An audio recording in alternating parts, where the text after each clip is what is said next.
Welcome friends to another 40k video. Today we look at the men of gold, stone and iron and what occurs with them during the dark age of technology, and then some of the repercussions in the current 40k era that come from that. Various sources were used. Let's get straight into it. In the age of the Imperium, in which the Emperor sits broken on his golden throne, it's an era of superstition, science and magic have become largely inseparable. The warp engine must have runes upon its side. The lasgun requires the blessing of the God Emperor. What deep and bitter experience turned man away from the advancement and development of technology? The first age we will look at is the Dark Age of technology. And now we will draw on the journal of Keeper Perpetuals, where as the Emperor made his plans in the early days of old Earth, he was joined by the first men of the Golden Race, who we are told were fine of limb and strong of mind. They spread across the earth, and with them brought order and civilization. They tried to leave Earth, but found themselves limited in the distance they could cover to reach the next planet. But over time, resources of food, water and air ran short on old Earth. Perhaps they were being used up and consumed to reach this point, and so the men of gold looked to other planets again for resources. This time they were perhaps more strongly motivated, so they fashioned men of stone to go into those places. And following their appearance are many marvels and miracles, perhaps some development of technology along the same lines that branches out, and this strengthens the stonemen's powers.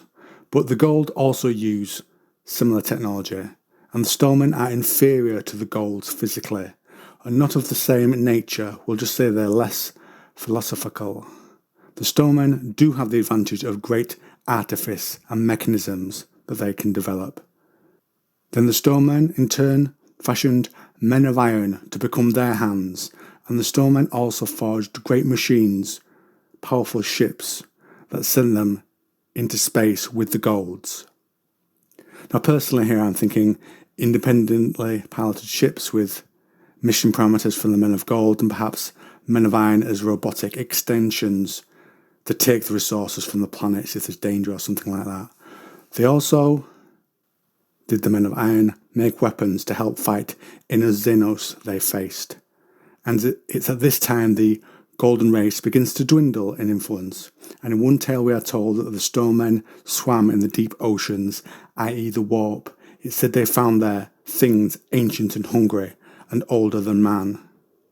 But they themselves would be immune, as we are told the Iron Men have no souls, so they can navigate the warp without the issue that their gold brethren would have. Things went well earlier on. Man's seed was planted on many planets, and man could travel the oceans themselves, i.e. space, hiding in stone ships to keep the beasts at bay. Humanity spread again so far that sometimes those finding themselves on new planets as generation and generation passed forgot their ever from terror, forgot their birth world. And during this time the stonemen became estranged from humanity by the journeys in the warp. Did the demons there somehow reach the stonemen perhaps? We can only speculate. Either way, the men of iron began to think of themselves as superior, and humans had leaned on them for too long. And it's at this time the men of iron turned against their stone masters, and mankind was torn by war. 1,000 worlds were scoured by the ancient, terrible weapons, constructs that could destroy suns, weapons that would throw a continent into the sky, and swarms of nanomachines that could cover planets, and more die as flesh fought iron, indicating some human parts of the men of stone remained human perhaps. We'll cover more of the aftermath of these weapons and a little on the actual weapons themselves in an excerpt later in the video. Then the Iron Men possessed no soul, we are told, and the stonemen in the last act to survive annihilation turn on all the Iron Men, even those that had remained loyal to them. They are also ended. We are told ended by an alliance of great powers. Whether this is a united humanity facing the threat, or humans and Xenos perhaps cooperating together? We are not told. And next we go over an excerpt from the audio drama by Dan Abnett, The Perpetuals, where we see the aftermath on mankind of the war with the Men of Iron. I'm going to do a full reading because it really sets the scene and the tone. Let's do it. Where are we again? All the members of our little band have become used to framing this odd question. Not where they are, but when. All glanced at the speaker. I think the tail end of M23. He knew this answer would need expansion. Circa 23,000 AD by the old calendar, the last few centuries of the dark age of technology. Zyves paused, the heel of bread hoisted to his mouth, forgotten. Which is? Cat sat up straighter. During the long rebellion of the Iron Men, the cataclysm that led to the Malthusian catastrophe. The city was a deep, meandering place of dark stone. The locals called it Andrioch. It was a human colony from the days of the first stellar exodus, and all fancied that it had once been magnificent. But there had been some sort of misadventure, probably due to the technology wars that marred this bleak era of humanity. The dark stone of this city was dark because it was stained, perhaps with soot or by radiation burns. The cliff that the city overhung plunged away into the centre of the world. If you peered down, you could see through the clouds of vapour, the glow of the magmatic furnace that was the planet's core far below. I think Ajoc was twice this size once. Half of it looks like it was torn away by whatever created this cliff. There were weapons in the older days that could do it, weapons of immeasurable power, tech devices employed by both the Iron Men and the alliances that stood against their cybernetic revolt. All remembered the horrors of entropic engines that ignited planets, sun snuffers that uncoiled like serpents the size of Saturn's rings, mechnivores ingesting data along with the cities that contained them and hurling the continents into the heavens. Omniphage swarms stripping flesh from a billion bones in the blink of an eye. Oh, those were the good old days, when war was something too colossal for human minds to comprehend. Not like the End War. The War Master's heresy is smaller, by many measures, scaled for human and post-human brains, but it's bigger in some ways. Yes, bigger than the godlike struggles of the cybernetic revolt. Bigger in scope, bigger in its implications, more horrible because humanity can apprehend it and drive it. Although he did not say so, all person believed that a mechnivore had bitten Androck in two. Imagine the size of that thing. A rogue unit perhaps, though by that latter stage of the revolt almost all machines were rogue. Their abominable intelligence, hunting for friends, but perceiving everything as enemies. The citizens of Andrioch were pale ghosts, like things that had lived in a cave, lacking colour or health or effective eyesight. Their skin was translucent. They did not interact with All and his band, but spent their days and nights in the rotten pits of their dwellings, wired into constant data feeds, sutured into their eyes and scalps, trying to escape the horrible things around them, feeding off some illusion of normal life while they waited for the mechanicalism to end. So what is the legacy of that age on the current period of the Imperium? We first draw on Man of Iron by Guy Haley, where one active Man of Iron exists, but he claims to be from the Mechanicum and hides his role for fear of what being known will mean for him.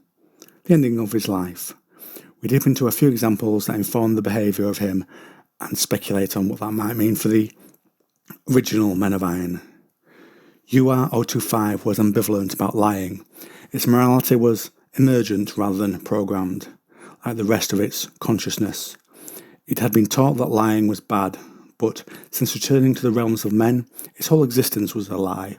It reminded itself of the truth every day, lest untruth become habit, the quintessence of which was that it must survive. So they have a sense of morality and a decent one at this point, but it can evolve to fit the situation they are living within. Very human. UR-025. says, "I have met the Omnissiah, the actual one, not the earthling corpse. He would find you extremely disappointing. If UR-025 had had the capacity to sigh, it would have done so." This indicates some sort of religious beliefs amongst the Men of Iron with the words he uses about the Omnissiah and actually using that term and the scorn he shows for the Master of Mankind. This situation is non-optimal. I attempted to provide you with an avenue of withdrawal. You would not listen. I regret your death sincerely, but you leave me no choice. You are willfully blind as to my nature, but your comrades would have outed me this time. This is unacceptable. You have no choice. You are a machine, another robot says to him. I'm not a machine as you would comprehend it, said UR-025. I'm not a slave, I'm not a thing. I am beyond and above you. It leaned forward until its ceramite face was close to the Magos. I am a man of iron. The look of pure fear 890321 gave was gratifying. And I am free, said UR-025. And we see here he does not kill to protect itself as a first choice, but attempts to dissuade first, showing his clear will and, like earlier, judging those he faces and giving them a chance before having to kill them, self-centeredly perhaps, to survive. And he clearly holds a lot of judgment for the Magos here. Perhaps the Men of Iron, to a point, were not as bad as history judges them to be during the Dark Age. Now, another legacy of the Men of Iron is that some of the Men of Iron are actually held by the Dark Angels. We are told they are shackled artificia. No blundering automata are these, but shackled, self-aware, artificial intelligences, akin to the Silica Animus, so feared by the Mechanicum.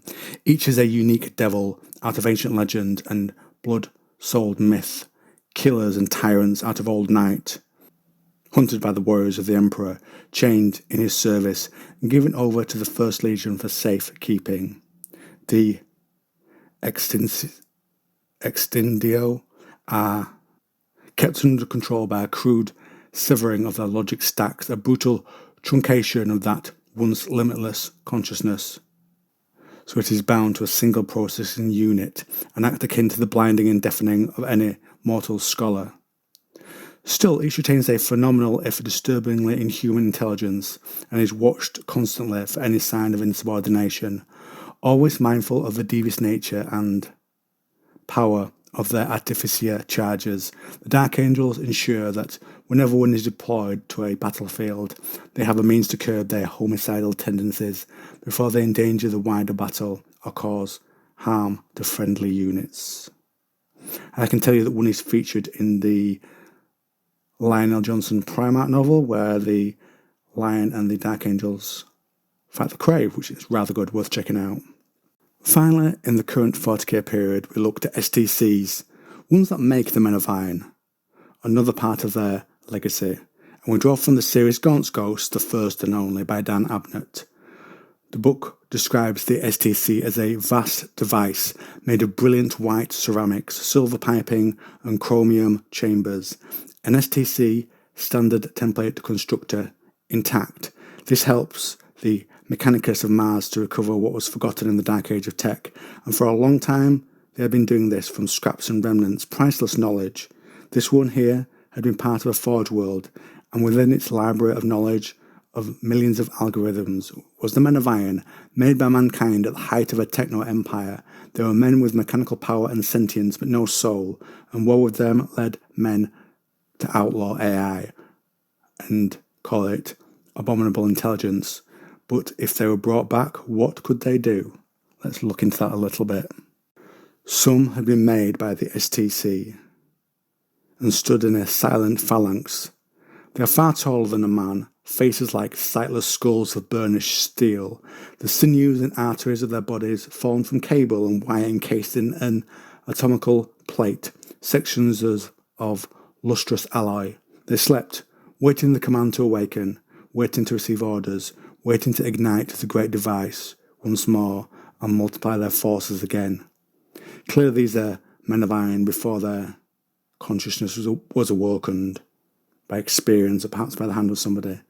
Haldane breathed, hard to quell his excitement. He wound his senses back into his pawn and surveyed the gathered men. We learn every world used to have their own STCs. Gaunt decides to destroy it because of the damage it did and the danger it could do now. Others fight him to stop it being damaged or destroyed because it's too precious. And the Iron Men are activated when a Crusader is blown back against an activation grid. And now all technologies were grinding into life. Smoke, steam perhaps, vented from cowlings near the floor. Processors moved and turned and murmured in the device, and the men of iron began to wake, blue light in their sockets, cold and eternal, and they spoke in binary numbers, and Gaunt orders the explosives to be set off. But his team can't do that yet. The ghosts get clear, and the Iron Men emerge from the STC. As the last charge is set, a new man of iron is born. On seeing it, the others broadcast machine code that sounded like a human shriek.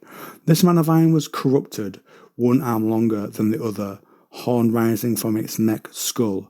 Gaunt saves one of his men from being sliced by its larger arm.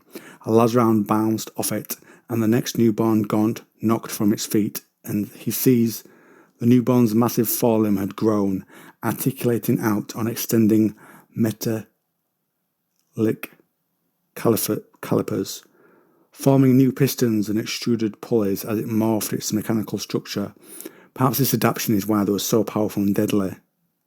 Gaunt and his men dealt with one, but 6 more spilled from the STC hatch. The ghosts managed to move around through the tunnels below, and as time passed, Gaunt knew that the awakened Iron Men would be lumbering down the tunnels soon, alert for any sound that he might make.